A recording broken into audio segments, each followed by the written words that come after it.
My name is Andrew Franson, Andrewfranson. Okay, and are you an ISU student? I am, yes. And what grade and major are you? I am a freshman at Illinois State University with a history, social science, education major, and I'm a political science minor. Okay, so what are you doing out here today at this event? Standing in solidarity with the Palestinian people, my fellow students, my peers in my community. Okay, do you think that it might be viewed as provocative to have this event on October 7th? We can't win if we're not provocative. Yeah. And, it's important to acknowledge that although this may be viewed as provocative, why are you against an anti-genocide campaign? Yeah. Why are you, in the words of whoever that was earlier walking by, you started it? No, we didn't. You've been doing it for 7 years. So you guys are out here, you're mourning the dead. Does that include the 1,139 people that died on October 7th last year? Yes. Yeah. What do you say? A lot of people on the other side of this issue will say, if Hamas just lays down their arm, release the hostages, there'll be eternal peace forever. What is your response to that? That's the stupidest shit I've ever heard. I'm sorry. It's interesting how this particular case of genocide is, in my opinion at least, the most uniquely recorded genocide in history. Because one, we have so many unique connections to it, and two, it's recorded, it's easily accessible by everyone. We have the internet now, right? The genocide of the Palestinian people didn't just start on October 7th. It's been going on for over 70 years. And, especially after the Balfour Agreement in the 20s and the establishment of Israel in 1948, we didn't start anything. The actions of Hamas and other organizations, whether terroristic or not, are in reaction and in defense of the Palestinian people and of their homeland. And, it's interesting that the opposition argues that, oh, actually, you started this, or, this is provocative, blah, blah, blah, blah. You provoked us first. You got us first. Yeah. So are you in support of like a ceasefire deal where both sides stop fighting and there's a release of all the hostages?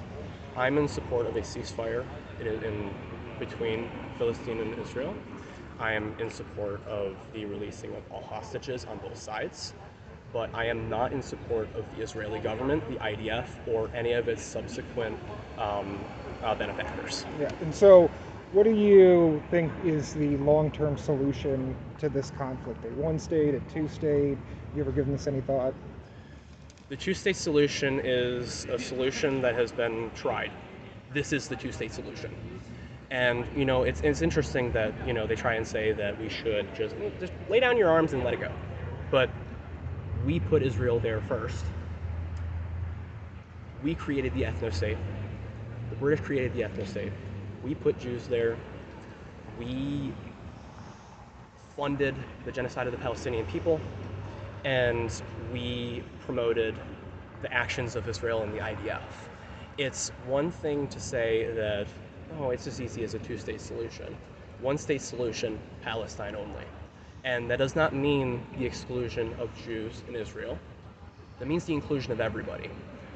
I believe personally that the Palestinian movements and the anti-imperialist movements in the United States are in support of one-state solution, Palestine, with the inclusion of everybody, because that is a possibility. So a one binational state where everybody 100%. has equal rights, including the 7 million Israeli Jews 100%. that live there now. Okay. The fear that Israel has been trying to put, because Israel is an ethno-state, we need to admit it, that their goal is a Jewish state.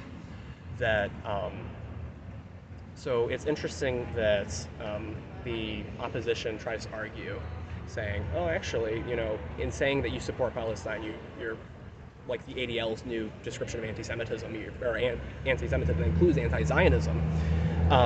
It's important to admit that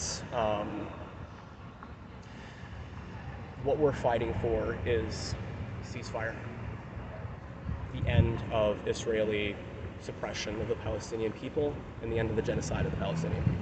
What are the plans for the rest of this week? 'Cause I know there's a lot of different events that various groups are doing this week. Yeah, so do you want to hear the calendar countdown, or do you want me to hear my thoughts? Sure. Or your thought, either one. The goal is to build collective power to win and fight for the liberation of the Palestinian people. In my opinion, we are fighting for a just campus at Illinois State University.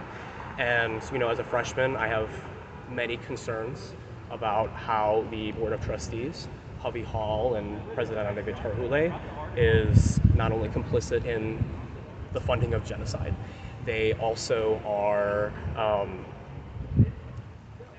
all sorts of variety of issues, the suppression of freedom of speech on campus, that Hovey Hall is not transparent or accountable, that there is a university monopoly on media that skews information in the university's favor. And what do you mean by that? There's a university monopoly on media?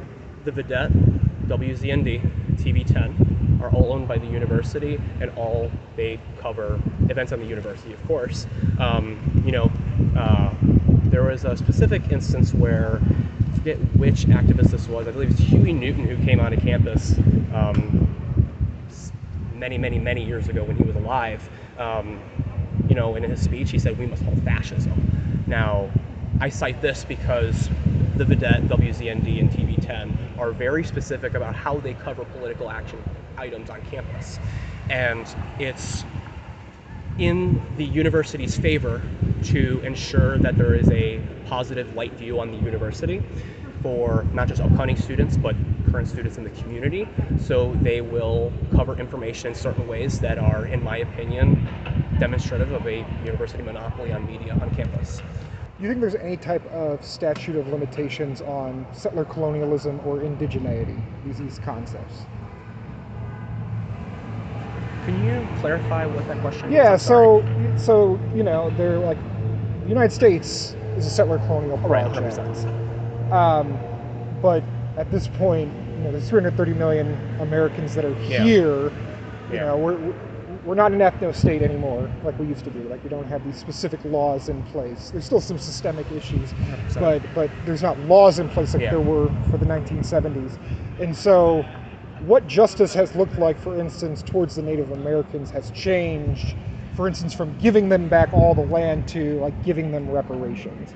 And so my question is, like, how long does time pass before where settler colonialism kind of reaches a statute of limitation of like, because a lot of people that are like, all the land needs to be given back to Palestinians, and all the Israeli Jews need to leave, and that seems very unfeasible with just all the logistics involved. Right. So is there a point where justice for the Palestinians starts to look different?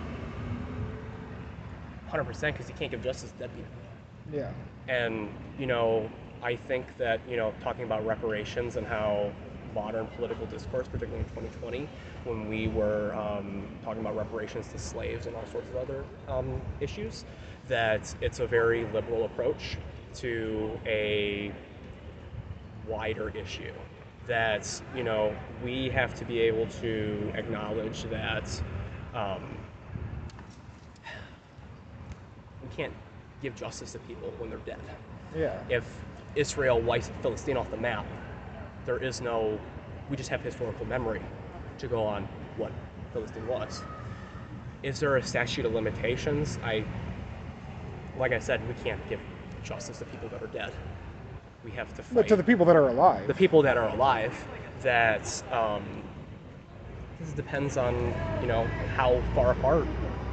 We can't go back and talk. We can't reverse the thousands of dead now from the past 70 years.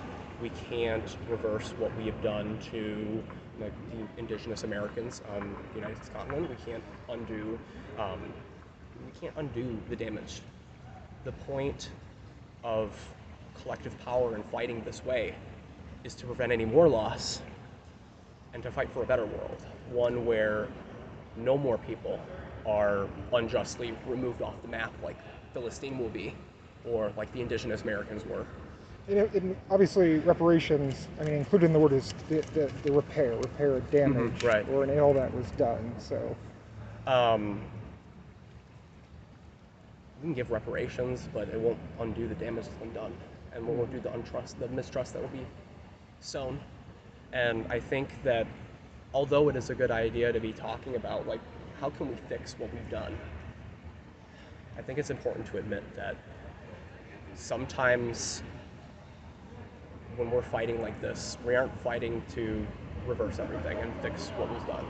We're fighting to stop it so it doesn't happen again. Okay.